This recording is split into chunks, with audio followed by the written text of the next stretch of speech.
Well, joining us now is Tony Perkins, president of the Family Research Council and host of Washington Watch with Tony Perkins. Tony, welcome back to Faith Nation. So we're talking hits and misses. From your perspective, Tony, how would you rate the president's first year in office? John, it's been a tough year for him, but I will tell you last night was probably the worst as the Senate made the move to try and change the filibuster rules. The fact that we've had a filibuster since the Senate came into being. And so what this did is took away a club that Chuck Schumer has been using over the last year to try to force the Republicans along with the agenda. Now, this was a major game of political chicken, and Chuck Schumer lost. He's left with just a bunch of feathers. This was a significant tactical win for Mitch McConnell, and I think it is going to have more influence and effect upon the remainder of the Biden administration than anyone really thinks. I would tend to agree with you, and I think a lot of political observers agree as well. Tony, I know that you campaigned or you were working to re-elect Donald Trump, so this is a little bit of a tough question for you. But if forced, is there anything that you could point to as a positive?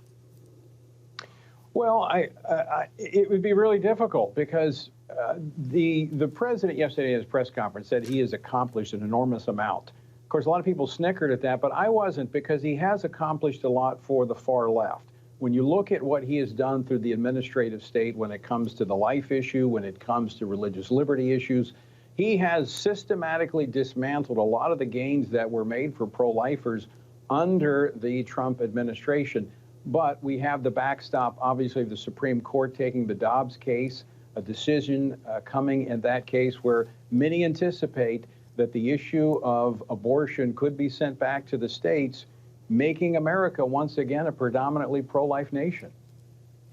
Tony, I'm glad we have you on today. Speaking of religious liberty, last week President Biden issued a proclamation for Religious Freedom Day, noting that the founders enshrined the principle as a cornerstone in the Constitution. He talked about how faith played prominently personally in his own life, a beacon of hope for him and what he called a calling of purpose. He also called on all Americans to rededicate themselves to the fundamental principles of religious freedom. Tony, did he go far enough?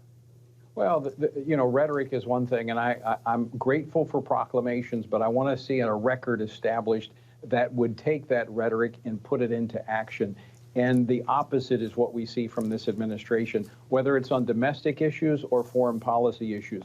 We just saw a report this week from Open Doors USA that now the #1 place where Christians are being persecuted is in Afghanistan. And the reason cannot be disconnected from the U.S. withdrawal and the way we withdrew from Afghanistan. So our policies as a nation have tremendous implications for religious freedom, not just for folks here at home, but all around the world.